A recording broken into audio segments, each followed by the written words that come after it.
Hai anak-anak, bagaimana kabar hari ini? Alhamdulillah, luar biasa, Allahu Akbar. Baik, apakah kalian sudah siap untuk pelajaran hari ini? Coba Bu Guru cek dulu semangatnya. Tepuk semangat. Semangat.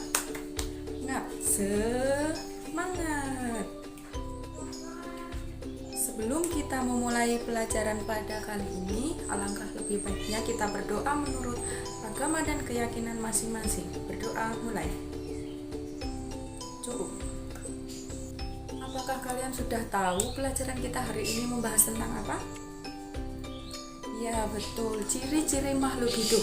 Sebelum kita belajar tentang ciri-ciri makhluk hidup, jadi kita harus mengetahui apa itu makhluk hidup.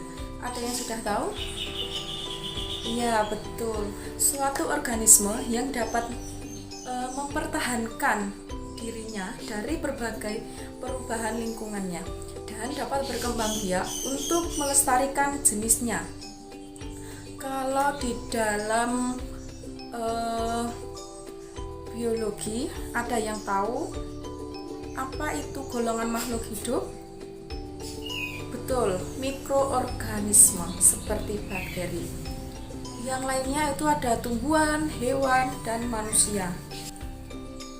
Nah, sekarang kita akan mempelajari tentang ciri-ciri makhluk hidup. Ada yang sudah tahu? Betul, ciri-ciri makhluk hidup itu ada 6.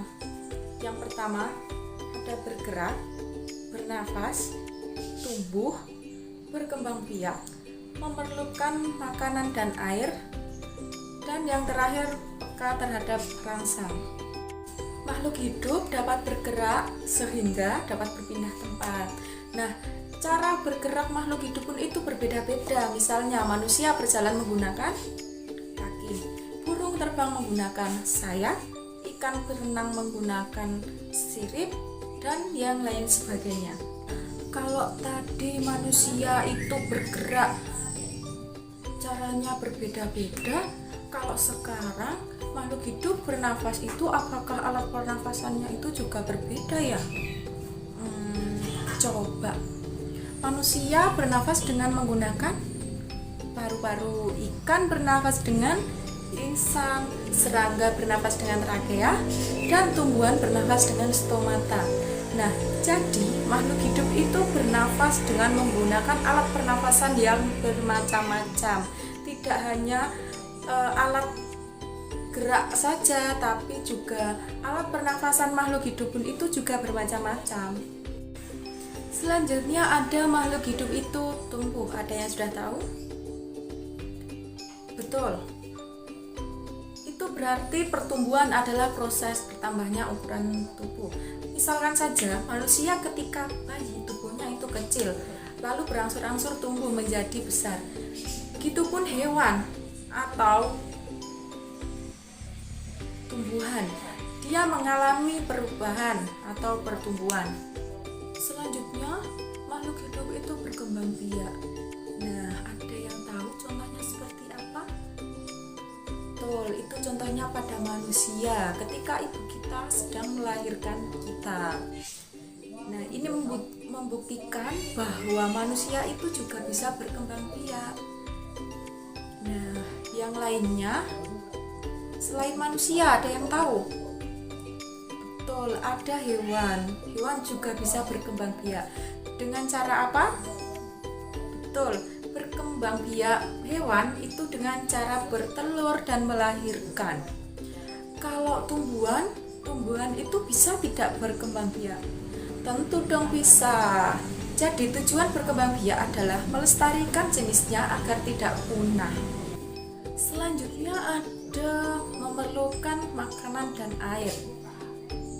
Setiap makhluk hidup itu memerlukan makanan dan air. Karena kalau tidak membutuhkan makanan dan air tersebut, makhluk hidup itu akan mati. Nah, yang selanjutnya makhluk hidup itu memiliki ciri peka terhadap rangsang. Ada yang tahu? Rangsang. Nah, rangsang itu apa?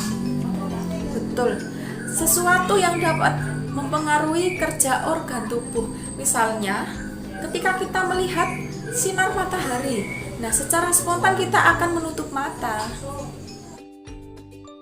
Selanjutnya itu ada proses pengolahan makanan pada tumbuhan. Nah, udah tahu belum proses pengolahan makanan pada tumbuhan itu disebut apa? Betul, disebut fotosintesis. Bahan untuk membuat makanan adalah air dan karbon dioksida. Bahan-bahan diperoleh dari dalam tanah.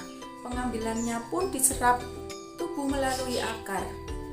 Nah, sedangkan karbon dioksida diperoleh melalui mulut daun atau stomata, dan lubang kecil pada batang itu disebut lentisel.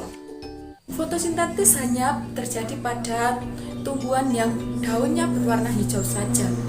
Nah, hal ini karena daun tersebut itu memiliki klorofil atau zat hijau daun. Nah, klorofil tersebut diperlukan untuk proses pembuatan makanan.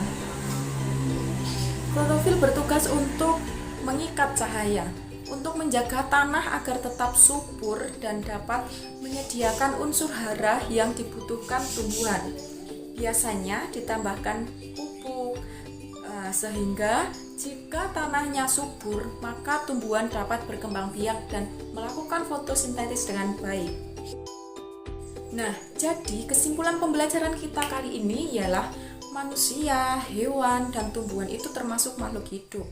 Setiap makhluk hidup itu memiliki ciri-ciri tertentu. Kebanyakan ada 6 ciri yang sama dimiliki makhluk hidup, yaitu antara lain bernafas, berkembang biak, tumbuh, makan, bergerak, dan peka terhadap rangsang. Nah, mungkin itu saja dulu yang bisa Bu Guru sampaikan untuk pembelajaran tentang ciri-ciri makhluk hidup. Sebelum mengakhiri pembelajaran kali ini, marilah kita berdoa menurut agama dan keyakinan masing-masing. Berdoa mulai. Cukup? Terima kasih. Wassalamualaikum warahmatullahi wabarakatuh.